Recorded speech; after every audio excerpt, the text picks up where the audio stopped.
Assalamualaikum warahmatullahi wabarakatuh.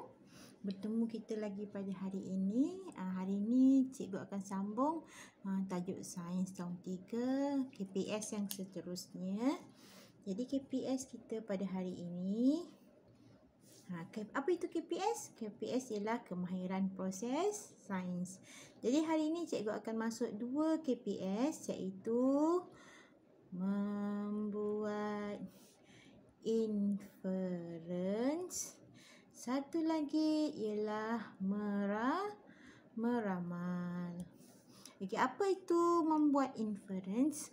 Membuat inference ni ialah satu kemahiran selepas kemahiran memerhati, iaitu membuat kesimpulan awal. Jadi kesimpulan awal dia akan terhasil daripada pemerhatian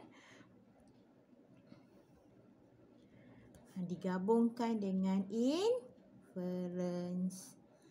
Contohnya, kita nampak ada seorang budak, baju dia kotor. Baju kotor. Baju kotor ni pemerhatian ke inference? Jadi baju kotor ni kita nampak ke tak nampak? Kita nampak kan? Kita menggunakan deria melihat. Jadi apabila kita menggunakan deria melihat, maka dia dikategorikan dalam pemerhatian. Jadi apakah inference baju kotor itu? Jadi kita boleh buat inference ataupun kesimpulan awal. Contohnya seperti baju kotor kerana tertumpah makanan. Jadi inference-nya ialah kerana tertumpah makanan. Okey. Jadi kesimpulan awal kita ialah baju kotor kerana tertumpah makanan. Okey, contoh lain seperti kita nampak budak menangis. Bayi menangis. Bayi menangis ni pemerhatian ke inference? Pemerhatian, sebab kita boleh dengar dia menangis. Bila mendengar, kita menggunakan deria kan. Jadi bila menggunakan deria, 5 deria yang kita belajar pada sebelum ini, maka dia dikategorikan dalam pemerhatian. Jadi bayi menangis, kita sambung kerana dia lapar. Jadi inference-nya ialah kerana dia lapar. Okey. Jadi kita sambung seterusnya. Okey, mari kita tengok. Cikgu ada sediakan lembaran di sini. Okey, pertama sekali ialah gambar ini. Okey, kita nampak apakah pemerhatiannya? Pemerhatian ini kita nampak gambar ini ialah kereta itu berasap. Jadi berasap ini kita nampak menggunakan deria melihat. Jadi inference-nya kerana kereta itu panas. Okey. Sambung yang kedua. Dalam gambar raja yang kedua ini kita nampak seorang lelaki berjalan menggunakan tongkat. Jadi pemerhatian itu, orang itu berjalan menggunakan tongkat. Bagaimana kita tahu pemerhatian ni? Sebab kita nampak dia berjalan menggunakan tongkat. Jadi deria yang kita gunakan ialah deria melihat. Inference-nya kerana orang itu buta. Kita bergerak seterusnya kepada contoh yang ketiga. Contoh yang ketiga. Dalam gambar rajah ni dikata jam tangan saya tidak bergerak. Jadi pemerhatiannya ialah jam tangan pemuda itu tidak bergerak. Macam mana kita tahu dia tidak bergerak? Sebab kita nampak dengan mata. Jadi itu ialah pemerhatian. Jadi inference-nya kerana jam ini kehabisan bateri. Akhir sekali. Kita nampak seorang budak tengah terbaring kat sini. Jadi pemerhatian ini ialah kanak-kanak ini sedang tidur. Macam mana kita tahu dia tidur? Sebab kita nampak menggunakan deria melihat. Inference-nya ialah kerana kanak-kanak ini demam. Kita sambung ke yang kedua. Latihan yang kedua ini, dia merupakan satu latihan yang menggunakan beberapa kemahiran untuk menjawab latihan bahagian B. Okey, section B. Okey, mari kita tengok soalan dia dulu. Okey, pokok soalan dia kata Lim dan rakannya menjalankan penyiasatan terhadap magnet pergerakan kereta mainannya di atas kadbord menggunakan 2 magnet butang seperti dalam rajah di bawah. Okey. Nah, kemudian nampak ni ada kereta magnet kereta A. Kemudian atas dekat bawah kereta A ni ada magnet A. Dekat bawah dia ada kereta magnet B. Tengah-tengah dia letak kadbord. Jadi magnet A dengan magnet B ni dia melekat, dia bercantum. Okey.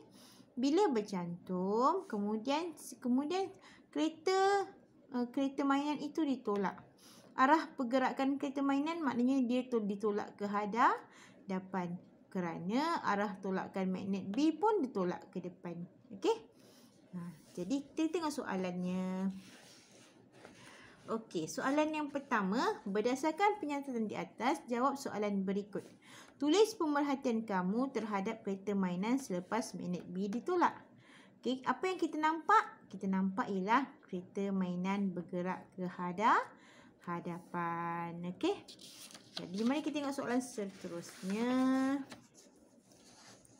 Okey, berikan inference kamu berdasarkan penyiasatan di atas. Okey, kenapa magnet ini boleh melekat berdua? Okey, kerana magnet ini berlainan kutub. Okey, dan kita dah belajar kan bahawa magnet ini bila berlainan kutub dia akan menarik. Bila dia sama kutub dia akan menolak. Kalau dia sama kutub maka magnet ini tidak akan melekat, dia akan menolak. Okey. Okey, akhir sekali ramalan. Okey, ramalkan perkara yang akan berlaku kepada kereta mainan jika magnet B diterbalikkan. Jadi maknanya yang ini tadi dia berlainan kutub. Kalau diterbalikkan maka dia bersamaan kutub. Kalau bersama kutub boleh tak dia ditolak?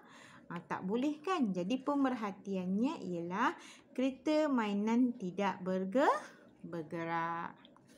Okey, dapat. Okey, untuk KPS yang kedua, kita tengok sini.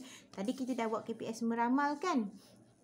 KPS inference, membuat inference. Jadi seterusnya ialah KPS meramal. Apa itu meramal?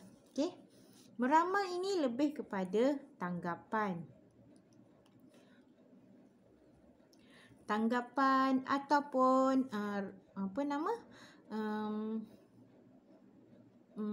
ramalan awal ataupun prediction. Okey, tanggapan ataupun ramalan awal ataupun tekaan berdasarkan rasional, berdasarkan fenomena, berdasarkan logik akal. Okey, mari kita tengok contoh soalan.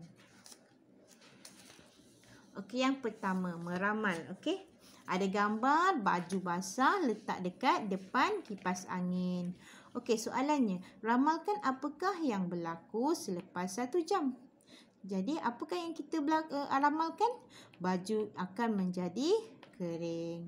Tapi adakah kita nampak dia kering? Tak, kita belum lagi nampak. Tapi kita cuma ramalkan je. Selepas 1 jam, baju itu akan menjadi kering. Okey, itu maksud ramalan. Okey, seterusnya yang kedua. Okey, kita kata soalannya ialah ramalkan apa yang akan berlaku jika sinki ini tersumbat. Kalau sinki ini tersumbat, apa yang akan berlaku? Air akan bertakung. Okey, soalan yang ketiga. Ramalkan pemenang dalam pertandingan ini. Okey, kalau kita tengok gambar rajah ni, agak-agak siapa yang akan menang? Jadi mestilah pemenang yang ke depan kali ni. Perenang yang depan sekali dia akan menang. Jadi jawapannya ialah perenang yang paling hadapan akan memenangi pertandingan ini. Okey, akhir sekali. Akhir sekali ialah kita nampak satu gambar rajah di sini, satu botol. Kemudian ada seekor rama-rama dekat sini. Jadi soalannya, ramalkan apakah yang akan berlaku kepada rama-rama ini jika dibiarkan tanpa udara? Kan kita dah belajar keperluan asas untuk haiwan kan ada udara, ada makanan, tempat tinggal dan juga air. Jadi jawapannya apabila ramalkan apa yang berlaku kepada rama-rama ini jika dibiarkan tanpa udara, jawapannya ialah rama-rama akan mati. Okey, dapat tak? Jadi KPS kita pada hari ini kita dah belajar tajuk membuat inference dan juga meramal. Selamat belajar.